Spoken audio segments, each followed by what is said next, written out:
It's officially rally season, and we're getting ready to head out. Plus, we're going to talk a little bit about route management and a few things we do when we're getting ready to hit the road to make it a safer and easier travel. Welcome back to the RV Shenanigans Podcast, brought to you by Liquefied.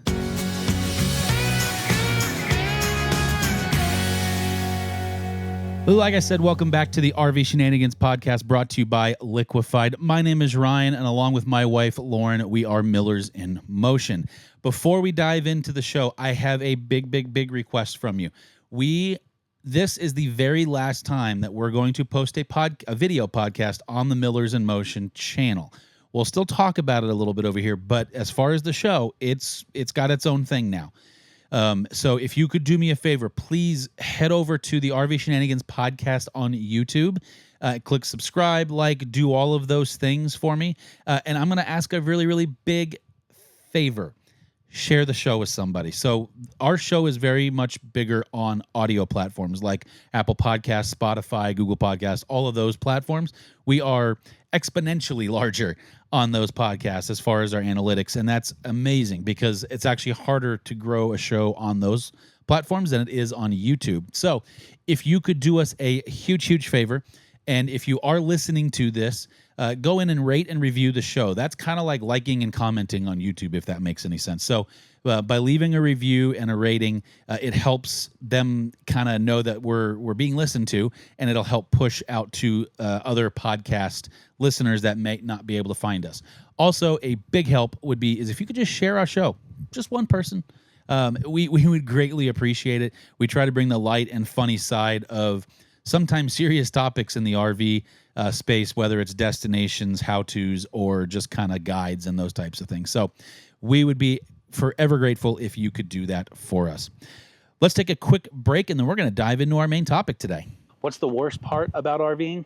It's the black tank. No one likes to have to deal with a stinky or messy black tank. Let the team over at Liquefied RV Black Tank Management help you out. Created from the team over at Matt's RV Reviews. This is a 100% biodegradable product made right here in the good old US of A. Liquefied will help break down your black tank waste as well as help with those odors.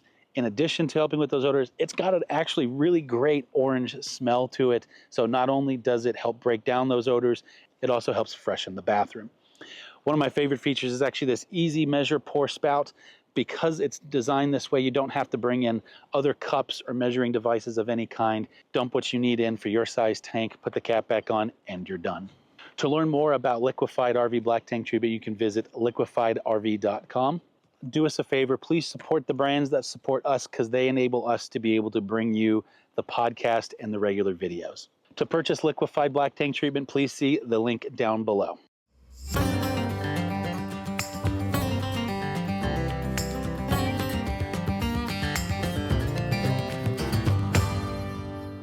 And we're back, and I am uncensored because Lauren's not here to whack me when I do something wrong. So, baby, I'm going to pre-apologize if I say or do anything. Well, I'm just going to apologize. Let's just go with that. So today we're going to talk a little bit about traveling and kind of how we go about our normal days. It's no secret. There's a lot of people that full-time, and we do full-time live in our rig, but we don't get to travel quite as much as we would sometimes like to.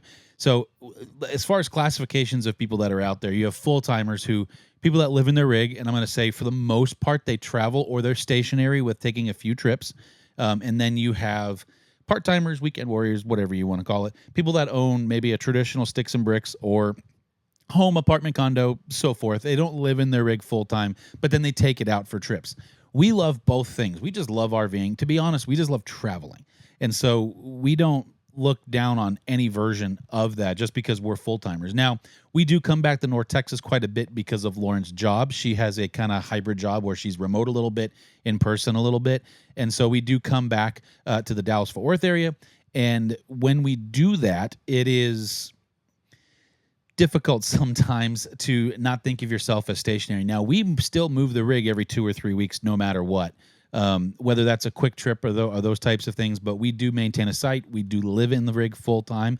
You can tell every podcast has been brought to you from right here. So with that being said, when we look at travel days, they're kind of different. right? So we've been sitting for a while travel day where we'll start getting ready the day or two before, because sometimes I have to clean things up, because when you're not moving as much, you have a tendency to just kind of toss things in places that might not make a lot of sense for a travel day.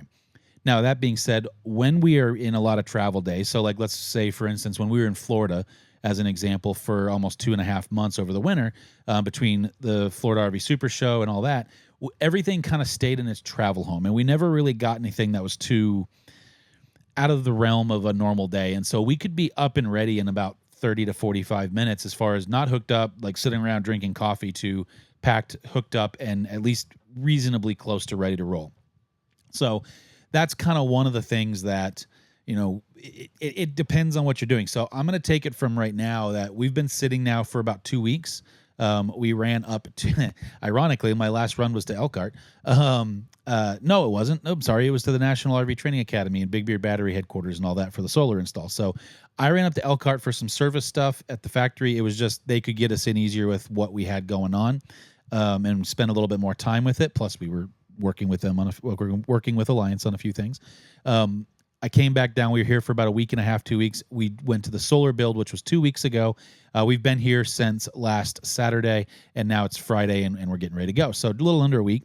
So things are close, but they're not quite. Also, Lauren's working today, so we're just going to go a few hours down the road. But we always start with kind of where we're going, trip planning, those types of things.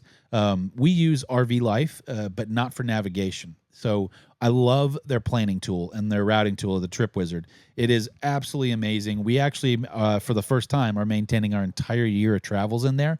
We have like tentative trips, and we have like research trips that we leave in there. Think of a trip as a file. So when we're bouncing around looking at things, we always kind of leave that as is. But then what we do is, once we dial in an actual route and our stops, we will put it into our Garmin RV 895 GPS, which is sitting right next to me, because I just got done doing today's route. So that's our main navigation tool. And then if push comes to shove, through Apple CarPlay, we can use RV Life as well. And that will allow us to have a backup system, because this is actually frozen once or twice. I think we had a bad update a while back because it froze about 2 weeks ago completely. Luckily, it was on our way back from the National RV Training Academy and the solar build. I know that route really well because I've been down there a bunch, so I didn't need a GPS for that route, but it's always nice to have it. So I called Garmin actually within a day, and I paid for expedited shipping because of the trip, but within a day they had me a replacement unit, and all I had to do is ship mine back. So that's kind of how we roll. Now, that being said, when we are looking at routes, I don't pay much attention to like fuel stops. I'm kind of looking at the full route, where we want to land, and sometimes we'll pre-plan with flexibility, and then sometimes we'll kind of just wing it. It really just depends. Like if we're going somewhere that's only a day drive for us, which everybody has their rules, a day drive for me is anything under 9 hours. I know that sounds ridiculous to a lot of people. It's just what we do because we have to come back for Lauren's job. If we didn't do that, we wouldn't be able to go quite as far. And the Alliance National Rally is a perfect example. Lauren's working on a Friday. She had to go into the office for a little while today, and she'll be off by late afternoon, kind of that 4 to 6 o'clock range, somewhere in there. And I'm going to have the rig ready, hooked up, ready to roll. And so as soon as she gets here, we're going to park her truck and we're going to take off. We're not going to go very far. We're just going to get 2 to 4 hours down the road. I know for some people that's a full travel day. For us, that's barely breaking the surface. If we didn't do it that way, then we wouldn't be able to go quite as far. So if we left on Saturday, the chances of us getting to Elkhart on Sunday are much smaller, and it's definitely going to be later in the day. So there's an off chance we would just get to Elkhart, maybe go to the RV Hall of Fame or something, boondock for a night, one more night, and then from there, not worry about it too much. But it's one of those situations where if we can get on the road and knock a couple hours out, we feel like we can kind of sleep anywhere. The nice part is we can run our AC all night, especially now that we have the solar system. And if you're curious about solar, make sure and check out the last podcast or any of the videos in the same time frame, because the install video is coming out on Saturday. But there are a lot of different things that we do to kind of maintain. Now, I say that I can drive for a long period of time and be okay. Now, I drink a lot of coffee, and then Celsius are those little drinks. Those things have become amazing. But we'll get on the road and we'll head out. So, for instance, if we're going to be really flexible, like this trip up to Elkhart, like we have our destination, we know we want to be there on Sunday. Outside of that, I didn't really care so much. So, we love Harvest Host and RV Overnight, but at the same time, too, you have to kind of think about those a little bit ahead of time. Now, sometimes if you're going to stop early in the day, you can get away with a day of reservation. But we have a tendency to drive right up until dinner, which sometimes is 7, 8, or 9 o'clock for us. Like tonight and tomorrow night, quite frankly, we'll probably be pulling in about that 8 o'clock hour to wherever we're going to stop, give or take a little bit. We're not even leaving until about 6 o'clock today. So we're just going to get up a little bit down the road. So with that being said, we have a tendency to like Cracker Barrel. We've done the Walmart thing once or twice and haven't been the biggest fan. And it could just be those Walmarts. It was a little sketch. We just didn't get a very good night's sleep. We were more stressed than we wanted to be. So we don't do a lot of Walmarts. We will in a pinch, but it's kind of a backup plan. For us, Cracker Barrels are nice enough to allow you to stay overnight. Now, I will say if you do stay overnight, regardless if it's a Harvest Host RV Overnight or like a Cracker Barrel or a Walmart, go spend some money at that business. That's why they do that, right?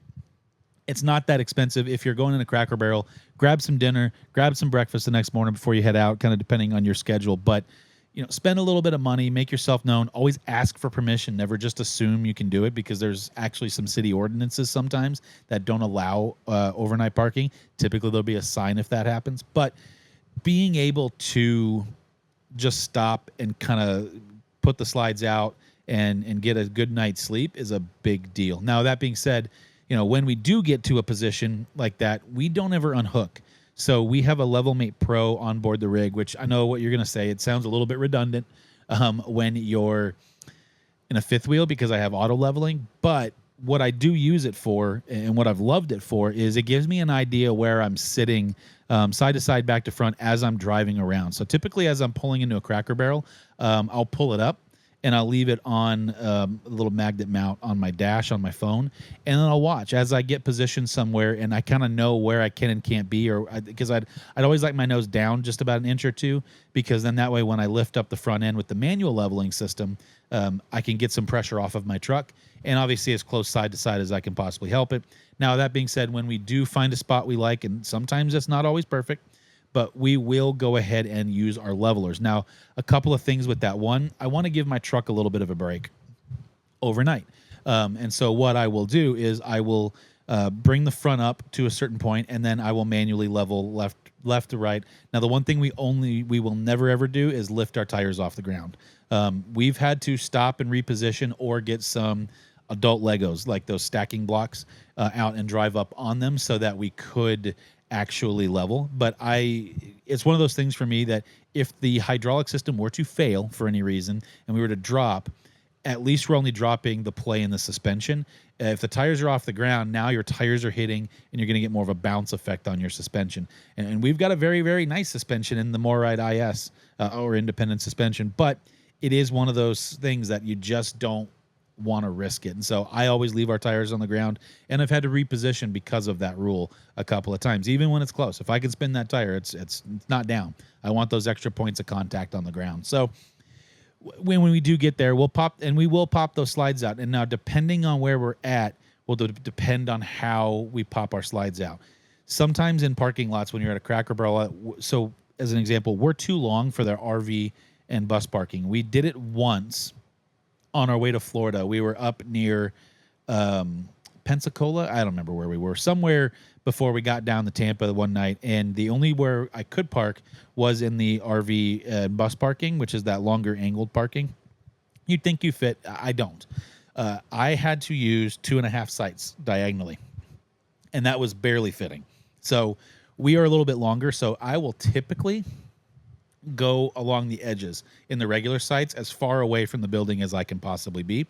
Not for any other reason except for I don't want to take any parking spots away from people.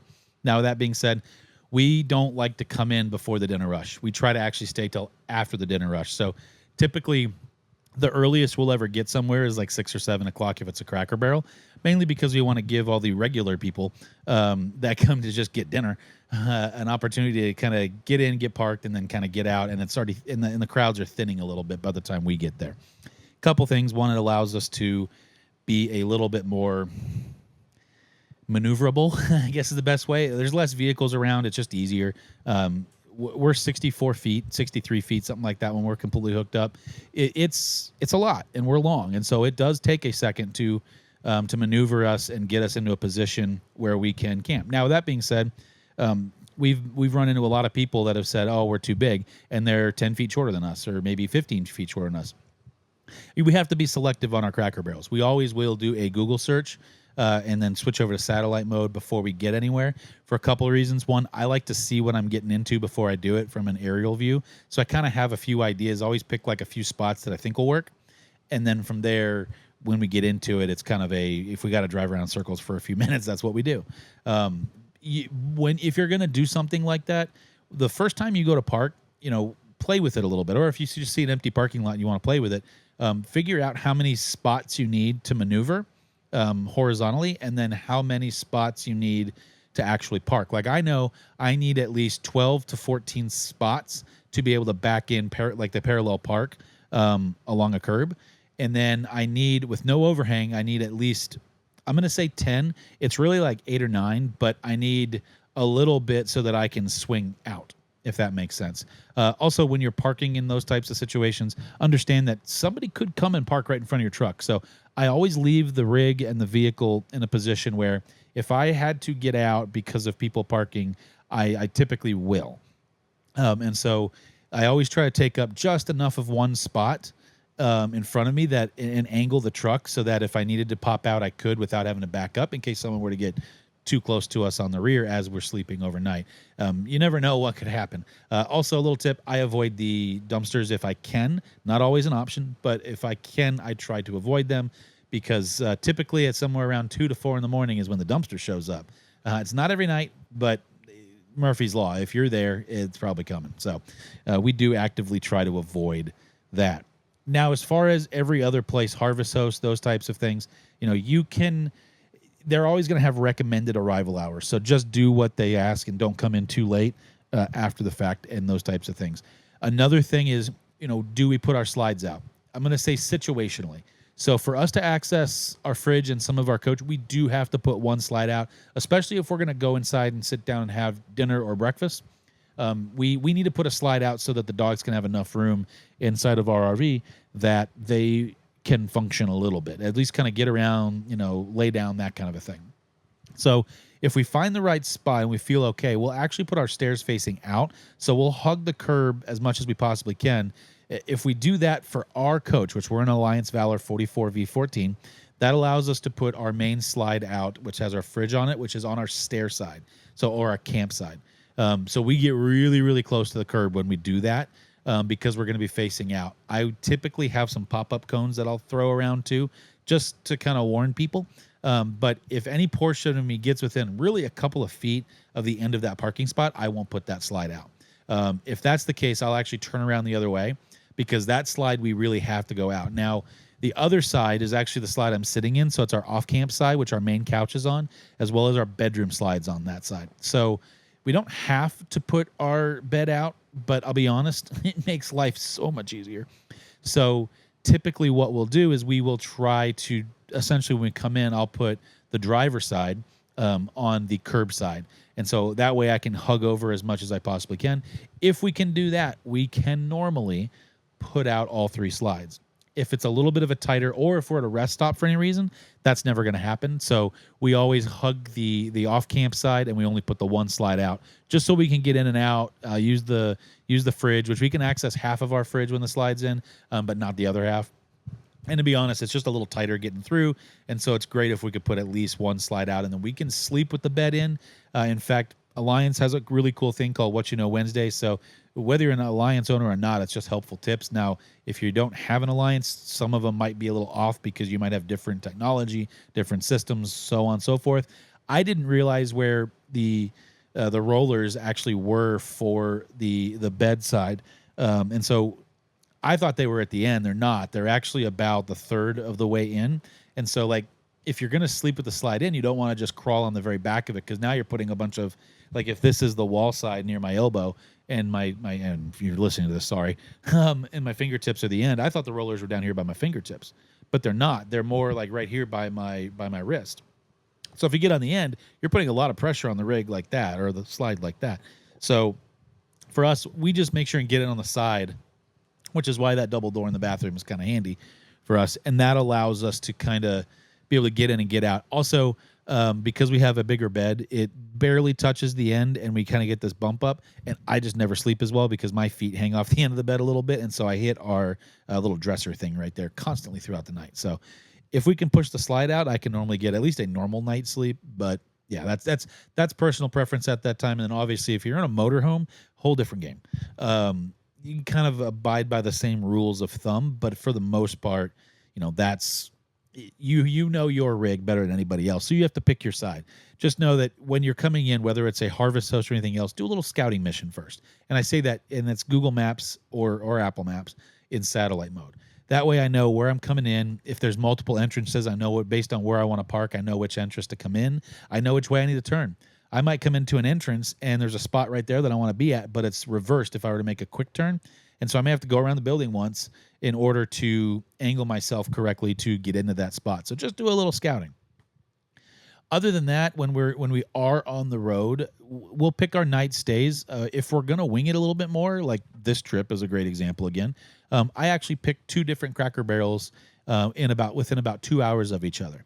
That I know I'm gonna have to remind myself because I looked at a lot of them, but I know those 2 would work. Sometimes you get to Cracker Barrels or other places, and for bigger rigs, it might not work because the parking lot's not very big. There's a couple here in Fort Worth that are not designed with RVs in mind. And so there's no way I would stay at one of those. We typically try to pick them either right before we get in the town or right after we get in the town.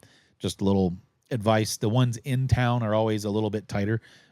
Plus, normally if you get into cities, that's when ordinances are going to kick in and you can't really stay overnight anyway. So typically the ones in the country care a little less. They have a little more maneuverable room just because A, they're less busy, and B, the parking lots are just bigger.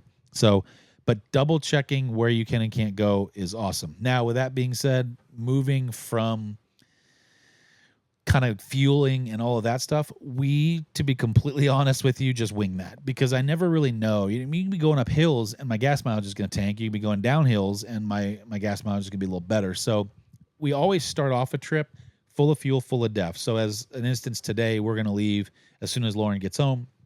When I'm done recording this podcast, I got to go run a few errands, get a few things at the store, and I'm actually going to stop and get fuel and def and top off. We're very lucky that we live close to a bunch of Buc-ee's, and they have def on the handle. Once we get moving, we'll only use our Open Roads fuel card, and in doing that, we'll be able to get def on the pump. So typically in a trip, like we're going about 1,100 miles in about a day and a half. Up to Elkhart, Indiana, technically Goshen, where the 4-H grounds are, where the Elkhart County 4-H grounds are, where the rally is.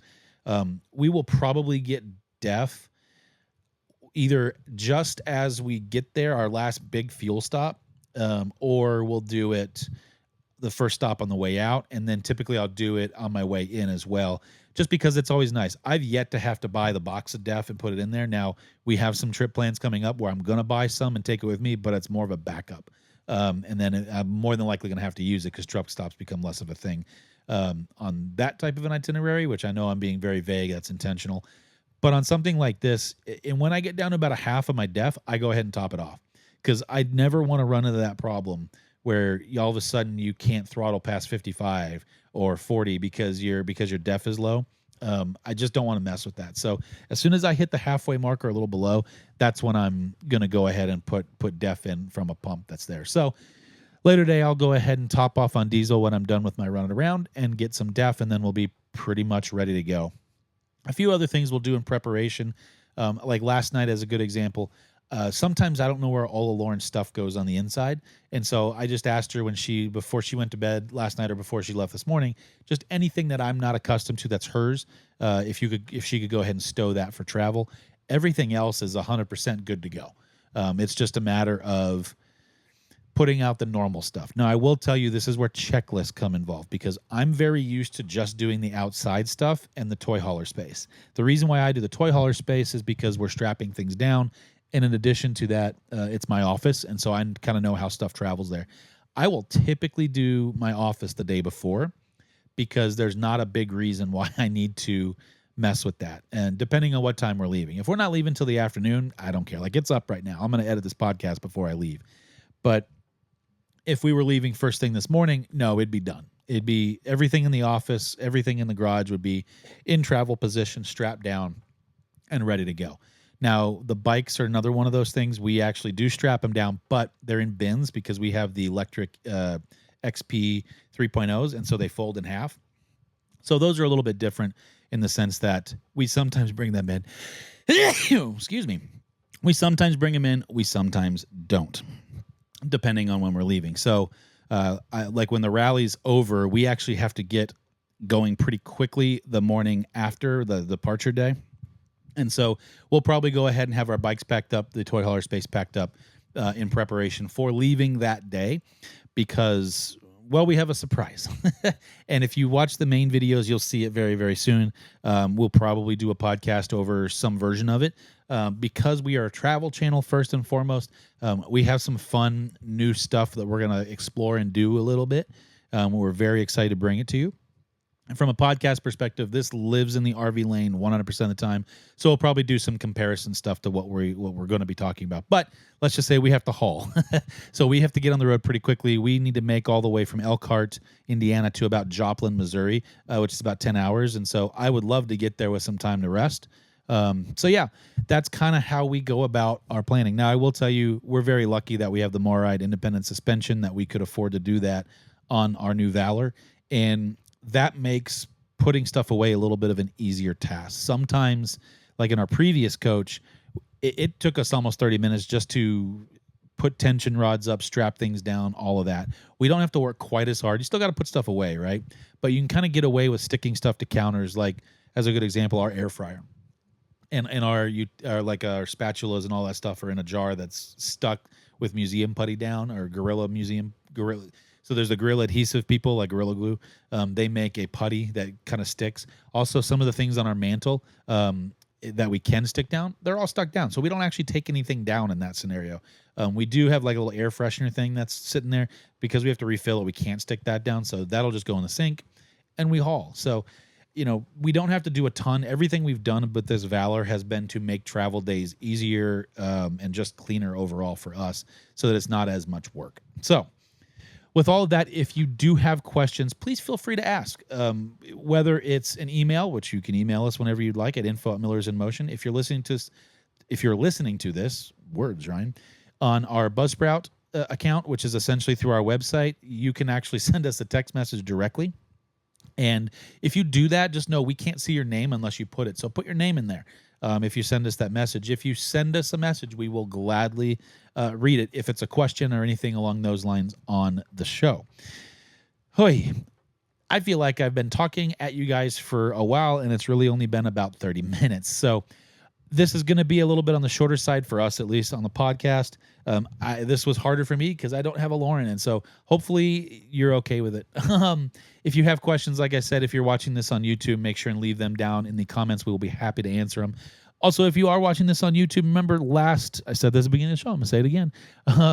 Remember, this is the absolute last time we're going to post the RV Shenanigans Podcast video series on Millers in Motion. So if you watch this, please go right over there to the RV Shenanigans Podcast on YouTube. It's its own channel. There is a link in the description down below.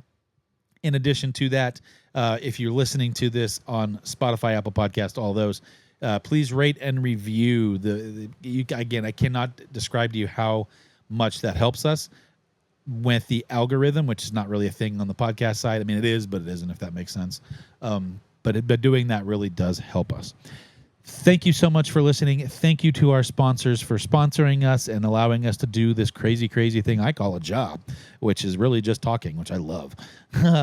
And we will catch you guys next time from the 2024 Alliance National Rally. Have a great week. What's the worst part about RVing?